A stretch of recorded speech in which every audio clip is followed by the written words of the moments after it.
Hello everyone, good evening. I welcome to all. This is Ajay and you're watching JKSSB online tutorial.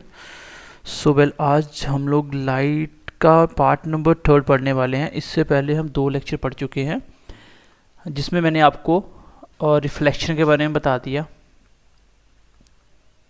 Then मैंने आपको refraction के बारे में बताया। फिर हमने बात करी टोटल इंटरनल रिफ्लेक्शन के ऊपर और एक हमने पढ़ लिया डिस्पर्जन ऑफ लाइट। आज हम लोग एक तो इंटरफेरेंस ऑफ लाइट के बारे में पढ़ेंगे, प्लस हम लोग कॉनकेव और कन्वेक्स मिरर के बारे में बात करेंगे और कोशिश करेंगे कि आज की क्लास में इसको हम ख़त्म कर पाएँ। ठीक है, तो चलिए क्लास को स्टार्ट करते हैं। Let's get started. तो सबसे पहले आप हेडिंग दीजिए कॉनकेव मिरर और कन्वेक्स मिरर। एक लिखिए कॉनकेव और एक लिखिए कॉन्वेक्स मिरर। मिरर की बात कर रहे हैं हम लोग, लेंस की बात नहीं कर रहे, हम लोग मिरर की बात कर रहे हैं। मिरर और लेंस में फ़र्क होता है। ठीक है, सबसे पहले कॉनकेव होता क्या है, कॉन्वेक्स होता क्या है, पहले इसके बारे में समझ लेते हैं। जैसे ये मान लीजिए आपके पास एक सर्कल टाइप में एक मिरर है, इसको आपने बीच में से काट दिया, इसके 2 हिस्से कर लिए, एक हिस्सा ये होगा और एक ये वाला होगा। वैसे भी ये सेंटर था रेडियस का। अब ये सेंटर इसके हिसाब से देखें यहाँ पे आएगा, इसके हिसाब से यहाँ पे आएगा। तो कॉनकेव मिरर कैसा होता है दिखने में, कोई भी मिरर देखो, मान लीजिए आप यहाँ से देख रहे हो मिरर को, ठीक है, यहाँ से आप देख रहे हो, तो अगर वो मिरर आपको ऐसे दिखे, मतलब आपको ऐसा लग रहा है जैसे आप लोग किसी गुफा के अंदर जा रहे हो। यहाँ पे क्या लिखा हुआ कॉनकेव के अंदर, केव लिखा हुआ है, और केव का मतलब क्या होता है, गुफा होती है। तो जब भी आपको शीशा देखने में ऐसे लगे कि आप किसी चीज़ के अंदर जा रहे हो, है ना, गुफा के अंदर जा रहे हो, इस तरह का लगे, तो वो शीशा हमेशा कैसा होगा, वो कॉनकेव होगा। वो क्या होगा, कॉनकेव होगा। और अगर इस वाले की बात करें, आप यहाँ से देख रहे हो, अगर आपको ऐसे दिखे यहाँ से, ठीक है, तो इस वाले शीशे को क्या बोलेंगे, ये कन्वेक्स मिरर होगा। जहाँ पे भी ये लगे होंगे आपको देखते ही पता चल जाएगा कौन सा कॉनकेव और कौन सा कन्वेक्स है। अब इसका इंपॉर्टेंट नाम एक और याद रखना है, इसका एक और नाम होता है, कॉनकेव मिरर को बोलते हैं कन्वर्जिंग मिरर। और यहाँ से आपके क्वेश्चन निकलेंगे, कन्वर्जिंग मिरर। और कन्वेक्स को बोलते हैं डाइवर्जिंग मिरर, डाइवर्जिंग मिरर। बस यही से आपके सारे क्वेश्चन बनेंगे। अब कन्वर्जिंग का मतलब क्या होता है, कन्वर्जिंग का मतलब लाइट को कन्वर्ज करना, इकट्ठा करना। जैसे मान लीजिए यहाँ पे लाइट आ रही है, तो मिरर का मतलब एक साइड से आप इसको पॉलिश कर दोगे, एक साइड से आप क्या करोगे, इसको पॉलिश कर दोगे। जैसे यहाँ से पीछे से लाइट आई, यहाँ पे भी इसके लाइट पड़ेगी, ये सारा रिफ्लेक्टेड एरिया, इसको अपर्चर बोलते हैं, ये मैं आगे आपको बताऊंगा भी सारे पॉइंट। तो ये सारी लाइट को इकट्ठा करके एक जगह फोकस कर देगी, एक जगह पे सारी लाइट एक जगह इकट्ठी हो जाएगी। तो इसका काम होता है कन्वर्ज करना, क्योंकि ये आपको हेल्प करेगा जब आप एग्जाम्पल आएगा एग्ज़ाम में कि जैसे पूछ लेगा गाड़ी की हेडलाइट में कौन सा मिरर यूज़ होता है, तो मिरर उसमें कौन सा होता है ये आप खुद समझ जाओगे। बस आपको ये याद रखना है कि कन्वर्जिंग मिरर कौन सा होता है, कॉनकेव मिरर होता है। कॉनकेव का मतलब कन्वर्जिंग मिरर, कन्वर्जिंग मतलब लाइट को इकट्ठा करने वाला मिरर। जो भी लाइट को इकट्ठा करेगा उसको बोला जाएगा कन्वर्जिंग या कॉनकेव मिरर। जैसे मैं आपको एक एग्जांपल देता हूँ, मैं आपको पूछूं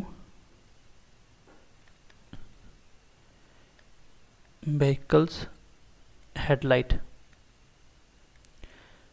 जो गाड़ी की हेडलाइट होती है उसमें कौन सा मिरर यूज़ होता है, तो उसका आंसर होगा कॉनकेव। क्यों, क्योंकि जो गाड़ी की हेडलाइट होती है वो क्या करती है, लाइट को कन्वर्ज करती है। उसमें आप देखोगे ना बाहर से, तो बीच में ऐसे प्लेट लगी होगी, यहाँ पे छोटा सा लाइट लगा होगा, जिसकी लाइट बाहर भी आ रही है, यहाँ पे पड़ रही है, और ये लाइट को इकट्ठा करके एक जगह आपके रोड के ऊपर फोकस कर रहा है। ठीक है, एक जगह ये फोकस कर रहा है। जैसे आपने देखा होगा कभी मोटरसाइकिल वगैरह में आप देखते हो एक छोटा सा स्विच लगा होता है साइड पे, जिसको ऑन ऑफ करने से लाइट कभी सामने जाती है, लाइट कभी नीचे पड़ती है रोड पे। तो लाइट का एक जगह इकट्ठा फोकस हो रहा है। ये ऐसा नहीं है कि जैसे आपके घर के अंदर जो लाइट वगैरह लगी होती हैं वो क्या करता है, वो एक रूम के चारों साइड पे लाइट देगा, तो वो एक जगह फोकस नहीं हो रहा है। तो गाड़ी की हेडलाइट जो भी लाइट को इकट्ठा करेगा वो सारे कौन से मिरर होंगे, कॉनकेव। ये मिरर में वो वाली बात नहीं कर रहा हूँ जो गाड़ी के बाहर आपको शीशे को बाहर जो लाइट के बाहर शीशा दिखता है ना, वो नहीं। लाइट के पीछे एक प्लेट लगी होती है जो एक साइड से पॉलिश होती है, गोल्डन कलर की होती है, मतलब सिल्वर कलर की होती है, सिल्वर की। तो यहाँ से देखना आप, एक साइड से पॉलिश होती है, यहाँ पे जब लाइट पड़ती है इसकी चमक एक जगह इकट्ठी करती है लाइट को। तो ये कौन सा मिरर होता है? कन्वर्जिंग मिरर, जिसको बोलते हैं कॉनकेव मिरर। तो क्वेश्चन एग्जाम में यही पूछा जाएगा कि गाड़ी की जो हेडलाइट होती है उसमें कौन सा मिरर यूज होता है, तो आंसर होगा कॉनकेव मिरर। और दूसरा एग्जाम्पल मैं आपको बोलूँ, जैसे आप बोल दो सर्च लाइट, जो आपकी सर्च लाइट होती है, सर्च लाइट उसका भी फोकस एक ही जगह होता है। जैसे आप बोल दो टॉर्च, अब आप टॉर्च आगे से जब खोल के देखते हो तो बीच में एक निकलता है ना जो छोटा सा, उसमें बल्ब लगा होता है, बल्ब के पीछे ऐसे प्लेट होती है। तो आप इस साइड से देख रहे हो सामने से, तो कैसी दिख रही है? कॉनकेव दिख रही है। तो कॉनकेव मिरर वो सारे मिरर होंगे जो भी लाइट को क्या करेंगे? कन्वर्ज करेंगे। तो आप इससे समझ सकते हो कि आंसर कैसे निकालने हैं। आपको पता है टॉर्च का फोकस कहाँ पे होता है? एक जगह पे होता है। जैसे यहाँ पे टॉर्च का इस्तेमाल करोगे, यहाँ पे दीवार है तो यहाँ पे करोगे तो इसी जगह फोकस होगा। ऐसा नहीं कि इस साइड भी लाइट, इस साइड भी लाइट फैल जाएगी। तो एक जगह जो भी फोकस करेगा वो सारे कौन से होंगे? वो सारे कॉनकेव मिरर होंगे। और इसकी एग्जाम्पल ही एग्जाम में पूछी जाती है। चलिए नेक्स्ट एग्जाम्पल देखिए आप। जैसे जो आपका डेंटिस्ट मिरर यूज़ करते हैं आपके दांत देखने के लिए, वो भी कौन सा होता है? वो भी आपका कॉनकेव होता है। क्योंकि वो भी देखो जो लेंस यूज़ करता है, वो सॉरी मिरर यूज़ करता है, उससे क्या होता है, ऊपर डेंटिस्ट की एक बड़ी सी हेडलाइट लगी होती है, ऊपर बड़ी लाइट लगी होती है। उस लाइट का जब उस मिरर के ऊपर पड़ती है, वो इसको एक जगह इकट्ठा करके आपके किसी भी दांत के ऊपर फोकस कर सकता है। मतलब लाइट को बेसिकली वो कन्वर्ज कर रहा है, इसलिए वो कौन सा मिरर होगा? कन्वर्जिंग। जो भी ENT स्पेशलिस्ट होते हैं, आपके कान वगैरह नाक देखने के टॉर्च यूज़ करते हैं, वो भी सारे क्या होते हैं? वो भी सारे कन्वर्जिंग मिरर होते हैं। ठीक है, नेक्स्ट एक और एग्जाम्पल लिखिए। जैसे जो आपका शेविंग मिरर होता है, वो भी कौन सा होता है? वो भी आपका कन्वर्जिंग या कॉनकेव मिरर होता है। ठीक है, तो आई होप यहाँ तक एग्जांपल समझ आ गई होगी। तो आंसर करने के लिए बस एक ही चीज़ आपको याद रखनी है कि जो भी लाइट को इकट्ठा करेगा वो सारे कौन से होंगे? वो सारे कन्वर्जिंग या कॉनकेव मिरर होंगे। ठीक है, चलिए अब हम बात कर लेते हैं कन्वेक्स मिरर की। कन्वेक्स मिरर क्या होते हैं? चलिए अभी हम बात करते हैं कन्वेक्स मिरर की, जिसको हम बोलते हैं डाइवर्जिंग मिरर। क्यों बोलते हैं डाइवर्जिंग? क्योंकि ये लाइट को क्या करता है? डाइवर्स करता है, मतलब लाइट को फैला देता है। इसकी एग्जांपल क्या होगी? सबसे पहली एग्जांपल इसकी लिखिए। जैसे आपकी स्ट्रीट लाइट होती है, जो आपकी रोड पे लाइटें लगती हैं, वो क्या काम करती हैं? जैसे सड़क के ऊपर एक लाइट लगी होती है ना से, वो क्या काम करती है? वो आपकी लाइट को सारी साइड फैला देती है, एक जगह फोकस नहीं होता इसका। ठीक है, स्ट्रीट लाइट या स्ट्रीट लैंप भी बोल सकते हैं उसको। वो कौन सी होती है? सारी वो होती हैं आपकी कन्वेक्स। जैसे इसकी दूसरी एग्जांपल लिखिए आप, रियर व्यू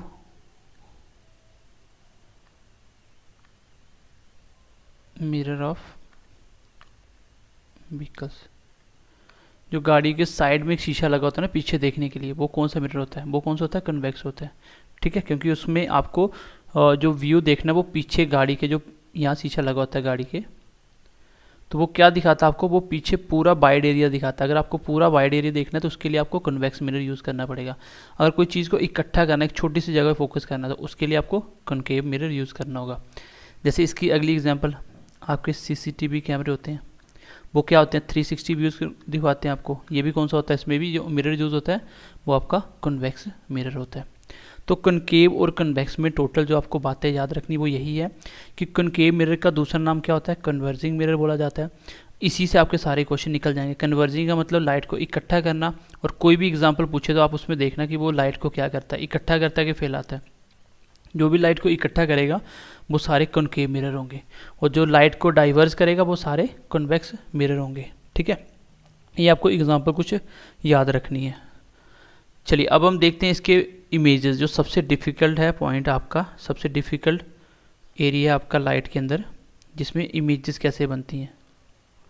तो सबसे पहले हम पढ़ेंगे इमेजेस कैसी बनती हैं कन्वेक्स मिरर के द्वारा। चलिए इमेजेस, हेडिंग दीजिए images formed by concave mirror. अगर आप कॉनकेव मिरर में कोई चीज़ को देखते हो तो उसकी इमेज कैसी दिखेगी, साइज़ कैसा होगा, कहाँ पे दिखेगी, तो ये आपको यहाँ पे पढ़ना है। इससे पहले मैं आपको कुछ पॉइंट बताता हूँ, ठीक है। इस पॉइंट को ध्यान से देखना। जैसे ये मान लीजिए आपका एक मिरर है, एक साइड से हमने इसको पॉलिश कर दिया। ये कौन सा मिरर है? अगर इस साइड से देख रहे हो तो आप बोलोगे ये कॉनकेव है। क्यों? क्योंकि आपको ऐसा फील हो रहा है कि केव की तरह दिख रही है, ठीक है। तो अब इसमें कुछ पॉइंट्स होते हैं आपको याद रखने हैं। सबसे पहले जो मिरर का सेंटर होता है, जो मिरर का सेंटर होता है इसको बोलते हैं पोल। पोल क्या होता है आपका? पोल होता है सेंटर ऑफ मिरर, ठीक है। इसको बोलते हैं सेंटर ऑफ मिरर। जो मिरर का सेंटर होता है उसको पोल बोलते हैं। जितना भी एरिया है जो लाइट को रिफ्लेक्ट कर सकता है, जितना भी रिफ्लेक्टेड एरिया है, रिफ्लेक्टेड एरिया ऑफ मिरर, ये एग्जाम में क्वेश्चन पूछे जा सकते हैं, इसको बोलते हैं अपर्चर। इसको बोलते हैं अपर्चर, ठीक है। और आपने देखा था कि ये सेंटर से ऐसे कटा था मिरर, ये था आपका सेंटर। अगर ऐसे काट तो ये एरिया, मैंने ये वाला एरिया यहाँ बनाया, तो ये जो पॉइंट होगा सेंटर, इसको बोलते हैं सी से रिप्रेजेंट करूँगा। और सी क्या है आपका? Centre of curvature. सी क्या है आपका? सेंटर ऑफ कर्वेचर, ठीक है। पोल, पोल किसको बोलते हैं? मिरर के सेंटर को, मिरर के सेंटर को। और सेंटर ऑफ कर्वेचर कौन सा होता है? सी, ठीक है। अब एक लाइन है जो आपके इन सब पॉइंट को एक साथ मिलाएगी, एक हॉरिजॉन्टल लाइन जो आपके पोल को, सी को, और बीच में आएगा फोकस को। फोकस क्या होता है आपका? फोकस होता है मिड पॉइंट ऑफ, ऐसे लिख लो, mid point of C and P. C क्या है? Centre of curvature. पी क्या है? आपका पोल। तो इसके मिड पॉइंट को बोलते हैं फोकस। फोकस बिल्कुल ये मिड में होता है। इसका मतलब ये वाली दूरी और ये वाली दूरी बराबर होगी। और एक होती है आपकी फोकल लेंथ। फोकल लेंथ क्या होती है? आप बोल सकते हो distance between pole and focus. इसके बीच की दूरी को फोकल लेंथ बोलते हैं। या आप बोल सकते हो distance between C and F. Centre of curvature और फोकस के बीच की दूरी को ही फोकल लेंथ बोलते हैं। जैसे कि आपको पता है मिड पॉइंट है, मिड पॉइंट मतलब दोनों साइड से दूरी एक जैसी होगी। और यहाँ से क्वेश्चन आता है, ये देखिए सी से लेके पोल तक की दूरी क्या है? आपकी रेडियस। क्योंकि ये सेंटर का पॉइंट था आर, ये रेडियस ही होता है, ये रेडियस था, तो आर है रेडियस ऑफ कर्वेचर। लिख भी लो, आपको लिखना दो, ये पॉइंट पता होना चाहिए आपको। रेडियस ऑफ कर्वेचर क्या होता है आपका? वो क्या है आपका? आप बोल सकते हो distance between centre of curvature and pole. Centre of curvature और पोल के बीच की दूरी को क्या बोलते हैं? Radius of curvature. मैं दोबारा से एक बार चीज़ों को रिकैप कर देता हूँ। एक बार देखो, एक बार रिकैप करते हैं। जहाँ से लाइट रिफ्लेक्ट होगी उस एरिया को बोलते हैं रिफ्लेक्टेड एरिया। रिफ्लेक्टेड एरिया का नाम होता है अपर्चर। और मिरर का सेंटर, उसको पोल बोलते हैं। सेंटर ऑफ कर्वेचर को सी से रिप्रेजेंट करते हैं। सेंटर ऑफ कर्वेचर से लेके पोल तक की दूरी को रेडियस ऑफ कर्वेचर बोलते हैं। और दोनों के बीच का, पोल और सेंटर ऑफ कर्वेचर के बीच का जो मिड पॉइंट है उसको बोलते हैं फोकस। और फोकस और पोल या फोकस और सेंटर ऑफ कर्वेचर के बीच की दूरी को फोकल लेंथ बोलते हैं। क्वेश्चन आता है यहाँ से, जो आपका फोकल लेंथ निकालनी हो, फोकल लेंथ निकालनी हो किसी भी मिरर की, उसका फॉर्मूला होता है radius of curvature divided by 2। मतलब रेडियस ऑफ कर्वेचर का आधा, वो क्या होती है? Focal length. जैसे मैं एक छोटा सा क्वेश्चन देता हूँ, चलिए क्वेश्चन करिए। If focal length is 20 centimetre, find a radius of curvature. ठीक है, फाइंड रेडियस ऑफ कर्वेचर क्या होगा? अगर फोकल लेंथ आपकी कितनी है? 20 सेंटीमीटर है, तो रेडियस ऑफ कर्वेचर क्या होगा? तो कैसे निकलता रेडियस ऑफ कर्वेचर? आपको पता होना चाहिए। फोकल लेंथ मेरी बराबर होती है रेडियस का आधा। यहाँ पे पुट करो, आंसर आ जाएगा।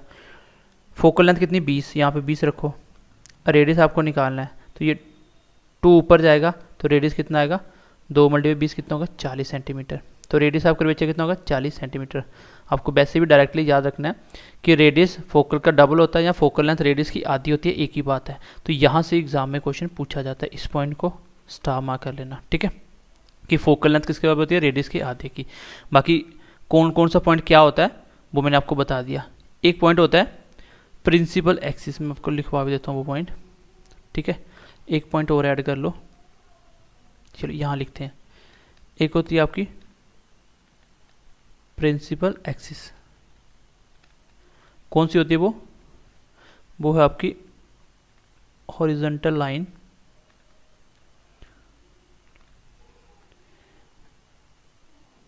which connect C focus and pole. एक हॉरिजॉन्टल स्ट्रेट लाइन जो इन तीनों पॉइंट को मिलाती है उसको बोलते हैं प्रिंसिपल एक्सिस, उसको बोलते हैं प्रिंसिपल एक्सिस। एक पॉइंट ये हो गया। बाकी पोल क्या होता है, सेंटर ऑफ कर्वेचर क्या होता है, फोकस क्या होता है, फोकल लेंथ क्या होती है, रेडियस ऑफ कर्वेचर क्या होता है, मैं सब कुछ आपको बता दिया। चलिए अब हम बढ़ते हैं इमेजेस की तरफ, इससे पहले ये जानना जरूरी था। अब आप लिखिए images found by concave mirror. तो यहाँ से क्वेश्चन भी एग्जाम में पूछा जाता है और ये सबसे डिफिकल्ट पार्ट है आपकी लाइट का, इमेजेस, ठीक है। अब आप लिख सकते हो images formed by concave mirror.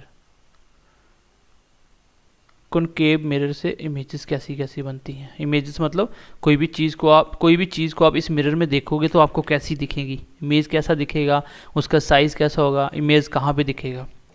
तो इसको आपको हमेशा जब भी बनाना है डायग्राम से बनाना। वैसे मैं आपको इंपॉर्टेंट पॉइंट बता भी दूंगा, आपको याद क्या करने हैं। सबसे पहले आपने लिया एक कॉनकेव मिरर, ये हो गया आपका पोल, ये हो गया आपका सेंटर ऑफ कर्वेचर, ये हो गया आपका फोकस, ठीक है। चलिए मान लीजिए पहली बार लाइट आ रही है, सनलाइट आ रही है पीछे से जो यहाँ पे टकरा रही है। तो यहाँ पे एक तो लिख लेना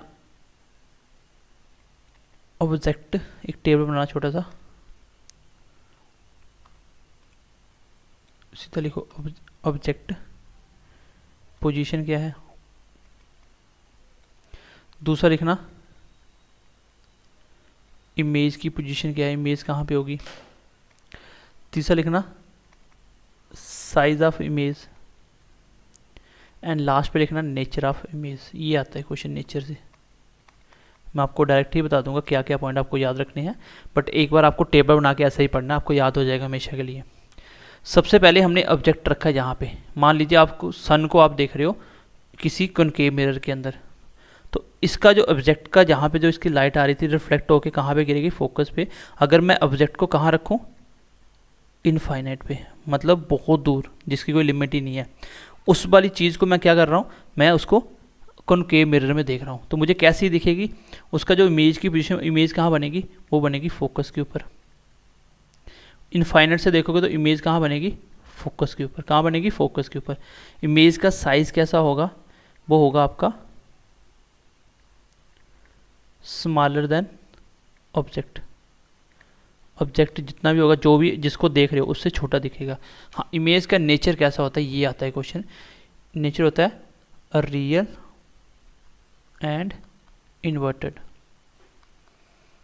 रियल मतलब हकीकत में वो पॉइंट मिलते हैं, और इमेज कैसा होता है, इन्वर्टेड होता है। इन्वर्टेड मतलब उल्टी दिखती है। अगर आप किसी को देख रहे हो ऐसे तो आपको यहाँ पे ऐसे दिखेगा, मतलब उल्टा दिखेगा। इमेज कैसा बनता है, इन्वर्टेड। इन्वर्टेड मतलब उल्टा, इरेक्ट मतलब सीधा। तो आपको सबसे इंपॉर्टेंट पॉइंट ये याद रखना है कि इमेज कॉनकेव मिरर, जब आपका ऑब्जेक्ट कहाँ पे हो, इनफाइनाइट पे हो, तो इमेज का नेचर कैसा होता है, रियल एंड इन्वर्टेड होता है, ठीक है। होगा कैसे, स्मॉल, और इमेज कहाँ बनेगी, फोकस पे। तो टेबल से बनाना धीरे धीरे सब कुछ सीख जाओगे। एक कंडीशन ये बनी, एंड सेकेंड कंडीशन है कि अब हम क्या करते हैं, ऑब्जेक्ट को धीरे धीरे मिरर के पास लेके आते हैं। ये आपका सी है। अब सेकंड केस में मैं ऑब्जेक्ट को लेके आया यहाँ पे, मान लीजिए, मतलब आप बोल सकते हो बियॉन्ड द सी, मतलब सेंटर ऑफ कर्वेचर से थोड़ी सी पहले रख दी मैंने, यहाँ पे रख दिया।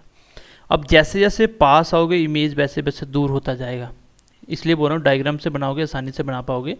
पहले मैंने रखा इनफाइनाइट पे, इमेज बना फोकस पे, मैं जैसे इसको पास लेके आया यहाँ से इमेज अब दूर होना स्टार्ट होगी, तो इसको पास लेके आया इमेज फोकस से थोड़ी दूर होगी तो यहाँ पे आ जाएगी किसके बीच में, between centre of curvature and focus के बीच में। इमेज कहाँ बनेगी, centre of curvature and focus के बीच में। अच्छा क्वेश्चन बने तो यहाँ से क्वेश्चन आ सकता है कि अगर ऑब्जेक्ट को बियॉन्ड द सी रखें सेंटर ऑफ कर्वेचर से, और सेंटर ऑफ कर्वेचर के रखें तो बताइए इमेज कहाँ बनेगा, तो इमेज बनेगा सेंटर ऑफ कर्वेचर और फोकस के बीच में।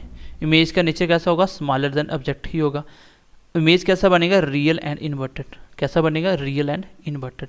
सिर्फ क्या हुआ, इमेज का पोजीशन चेंज हुआ, बाकी सब कुछ सेम रहा। ठीक है, तीसरी कंडीशन क्या हो सकती है इसमें, देखिए थर्ड कंडीशन क्या होगी, अगर हम ऑब्जेक्ट को कहाँ रखें, सी के ऊपर। ऑब्जेक्ट को मैंने कहाँ रखा, जिसकी इमेज देख रहे हो उसको मैंने सेंटर ऑफ कर्वेचर पे रख दिया। इसमें इमेज कहाँ बनेगी, वो भी बनेगी सेंटर ऑफ कर्वेचर पे बनेगी।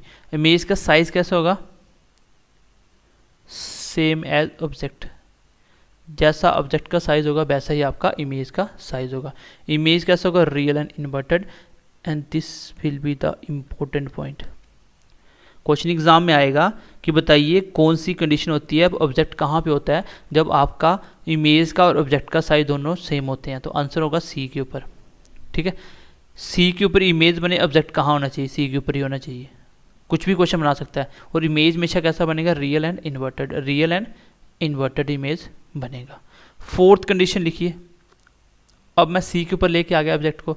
चौथी कंडीशन मैंने क्या किया, सी और एफ के बीच में रख दिया, between C and F, centre of curvature and focus के बीच में। अब आपको पता है जैसे जैसे पास होगा इमेज वैसे वैसे दूर जाएगा। अभी इमेज कहाँ जाएगा, सी के पास पहले ही पहुंचेगा, अब सी से आगे मतलब अब जाएगा बियॉन्ड सी, सी से थोड़ा सा परे चला जाएगा, दूर चला जाएगा। चलिए साइज कैसा होगा, अब साइज लार्जर होना स्टार्ट हो जाएगा, क्योंकि कम से सेम के बाद पूछा, अब क्या होगा, larger than object, larger than object. और इमेज कैसा होगा, real and inverted. I hope ये चार कंडीशन आपको समझ आए होंगे। अगर डायग्राम से करोगे तो आसान होगा, ऐसे याद करोगे तो याद करने वाले पॉइंट अभी आपको लास्ट में मैं बता रहा हूँ कि आपको कौन कौन से पॉइंट याद करने हैं। ठीक है, चलिए अब मैं पांचवी कंडीशन देखता हूँ। अब मैंने इमेज को कहाँ रखा, ऑब्जेक्ट को कहाँ रखा, अब मैंने रख दिया फोकस के ऊपर में। कहाँ, फोकस के ऊपर। अब इमेज कहाँ बनेगा, जब इनफाइनाइट पे था तो इमेज फोकस पे बन रहा था, अब ऑब्जेक्ट फोकस पे तो इमेज कहाँ बन जाएगा, इनफाइनाइट पे बनेगा। कैसा, लार्जर देन ऑब्जेक्ट, ये सेम लार्जर देन ऑब्जेक्ट। और कैसा होगा, रियल एंड इन्वर्टेड। देखिए कॉनकेव का कोई भी केस थे, आपको पूछे इमेज का नेचर कैसा होगा, तो आंसर होगा real and inverted. Real and inverted, तो आंसर हमेशा क्या होगा, रियल एंड इन्वर्टेड। साइज इतनी इंपॉर्टेंट नहीं है, बस ये याद कर लेना कि सेम साइज कब बनता है, जब ऑब्जेक्ट सी के ऊपर हो, इमेज सी के ऊपर हो। ठीक है, चलिए अगला पॉइंट देखिए, लास्ट पॉइंट है, ये इसका एक्सेप्शनल केस है जहाँ पे इमेज का नेचर चेंज हो जाता है, और ये एग्जाम में पूछा जाता है स्पेशल केस। अब मैंने क्या किया, अब मैंने ऑब्जेक्ट को फोकस पे लेके आ गया। अब कहाँ रख सकता हूँ, अब मैं रख सकता हूँ फोकस और पोल के बीच में, फोकस और पोल के बीच में ऑब्जेक्ट रखा मैंने focus and pole, between focus and pole. Focus और पोल के बीच में मैंने क्या रखा, ऑब्जेक्ट को रखा। इमेज कहाँ बनेगा, देखो इमेज इनफाइनाइट पे ऑलरेडी पहुंच चुका है, अब आगे जाने की जगह नहीं है, अब वो बनेगा बिहाइंड द मिरर। भाई शीशे के पीछे साइड इमेज तो नहीं बन सकता, इसलिए हम इसको बोलते हैं ये कैसा बनेगा, बनेगा तो लार्जर देन ऑब्जेक्ट है, लेकिन ये कंडीशन चेंज हो जाएगी, यहाँ पे रियल इमेज नहीं बनेगा, मतलब ऐसा कोई पॉइंट ही नहीं होगा जहाँ पे मिलेंगे, इसलिए यहाँ पे इमेज बनता है वर्चुअल इमेज बनता है। एंड इरेक्ट, जब वर्चुअल बनाना तो फिर उल्टा क्यों बनाना, फिर हम सीधा बनाएंगे इरेक्ट। ये पॉइंट इंपॉर्टेंट है। कॉनकेव मिरर का एक ही केस होता है, यहाँ पे इमेज कैसा बनता है, वर्चुअल एंड इरेक्ट, जब ऑब्जेक्ट को फोकस एंड पोल के बीच में रखे। देखो एक लाइन से कितने क्वेश्चन बना सकता है। पहला क्वेश्चन ये बना सकता है कि ऑब्जेक्ट की पोजीशन क्या होगी जब इमेज वर्चुअल और इरेक्ट बनता है in case of concave mirror, तो आंसर होगा सर फोकस एंड पोल के बीच में। दूसरा क्वेश्चन ये हो सकता है, कॉनकेव मिरर में ऐसा कौन सा केस होता है जब इमेज बिहाइंड द मिरर बनता है। बिहाइंड द मिरर मतलब शीशे के पीछे बनता है, जैसे यहाँ पे है ना, तो इसमें जब आपने ऑब्जेक्ट को यहाँ रखा तो अब पीछे जाने की जगह नहीं है, अब आप इमेज यहाँ पे बनाओगे शीशे की पिछली साइड। हालांकि पिछली साइड तो इमेज बनता ही नहीं है जब इस साइड से पॉलिश है, तो फिर हम लोग इमेजिनरी एक इमेज बनाते हैं। ठीक है, हकीकत में ये पॉइंट कहीं मिलते नहीं है, हम बोलते हैं इनके सारे पॉइंट यहाँ मिले होंगे, यहाँ इमेज बना होगा, मतलब बिहाइंड द मिरर। तो ये पॉइंट इंपॉर्टेंट है। सिर्फ कॉनकेव में एक ही पॉइंट ऐसा होता है जहाँ पे वर्चुअल इरेक्ट इमेज बनता है, अदरवाइज सब में रियल एंड इन्वर्टेड। और इसका साइज भी क्या होगा, लार्जर देन ऑब्जेक्ट और बिहाइंड द मिरर। तो ये आपके 6 कंडीशन है। यहाँ से इमेज के नेचर और क्वेश्चन पूछे जाते हैं कि इमेज का नेचर कैसा होगा, पोजीशन कैसी होगी, फोकस ऑब्जेक्ट की पोजीशन कैसी होगी। चलिए, आई होप आपको ये बात समझ आई होगी। अब आपको इसको याद कैसे करना है, याद करने का तरीका यही होगा, इमेज बनाइए, पहले आपने इनफाइनाइट रखा तो फोकस पे बना, फिर थोड़ा आगे लेके आए, बियॉन्ड द सी रखा तो इस साइड बढ़ती जाएगी, फिर सी पे आके बराबर हो गया, फिर सी से आगे बढ़े, इमेज आगे बढ़ गया, फोकस पे आए तो इमेज यहाँ चला गया। लास्ट कंडीशन में जब इसके बीच में ऑब्जेक्ट को रखा तो इमेज बिहाइंड द मिरर चला गया। सब में रियल एंड इन्वर्टेड पॉइंट याद कर लेना कॉनकेव में, सिर्फ एक केस को छोड़ के। अब इसके साथ कॉन्वेक्स की इमेजेस हम नहीं पढ़ेंगे, मैं आपको सीधी बताता हूँ। Images formed by convex mirror, सब कुछ वही है, इमेज जहाँ जहाँ वही वही बनेंगे, यहाँ पे रखो तो कहाँ बनेगा, सब वही है, लेकिन कंडीशन क्या हो जाएगी, यहाँ पे इमेज का नेचर कैसा होगा, नेचर ऑफ इमेज कैसा होगा, ऑलवेज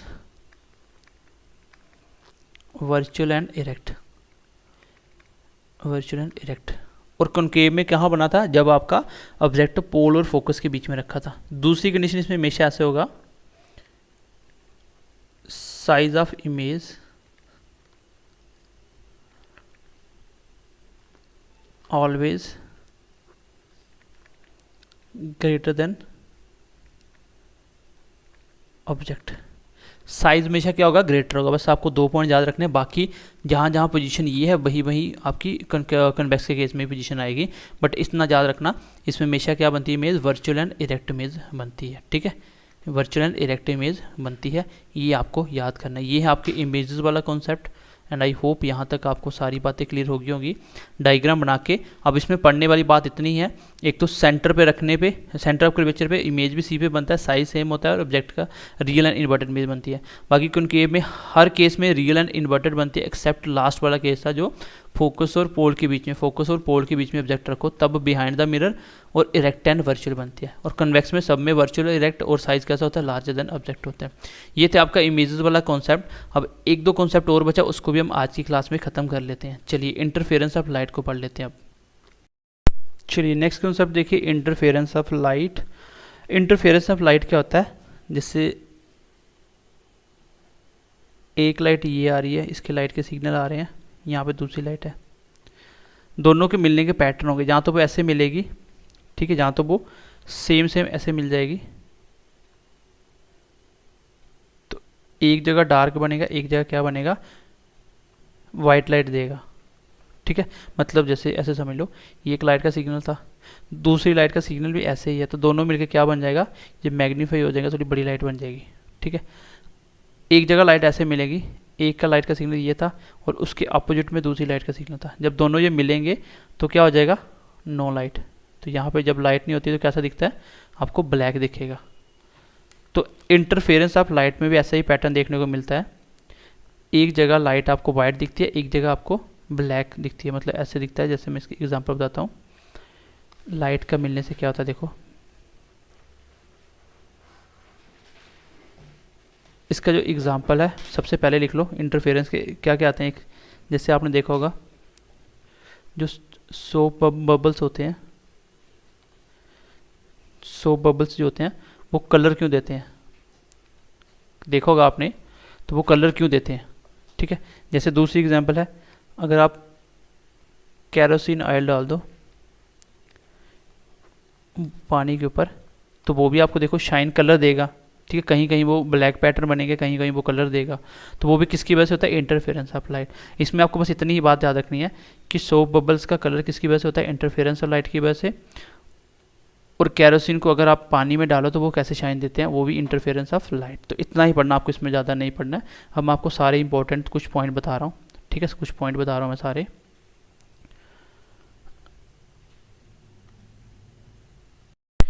चलिए नेक्स्ट लिखिए, एक होता है आपका scattering of light. Scattering of light, क्या होता है लाइट का स्कैटर होना। तो आपको पूछेगा कौन सा कलर सबसे ज़्यादा स्कैटर होता है, तो आंसर होगा ब्लू। ब्लू कलर स्कैटर मोर, ज़्यादा स्कैटर होता है। इसकी वजह से क्या क्या होता है जो आप रियल लाइफ में देखते हो। Blue colour of sky, blue colour of, चलिए इसको मैं लिख देता हूँ दोबारा से,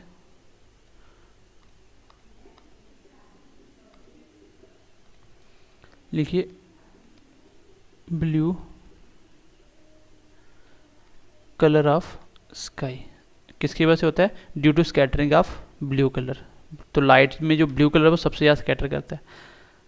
आगे आप लिख सकते हो ब्लू कलर ऑफ सी, आपको अर्थ का कलर भी ऊपर से कैसा दिखता है, वो भी ब्लू दिखता है, किसकी वजह से, स्कैटरिंग का ब्लू कलर।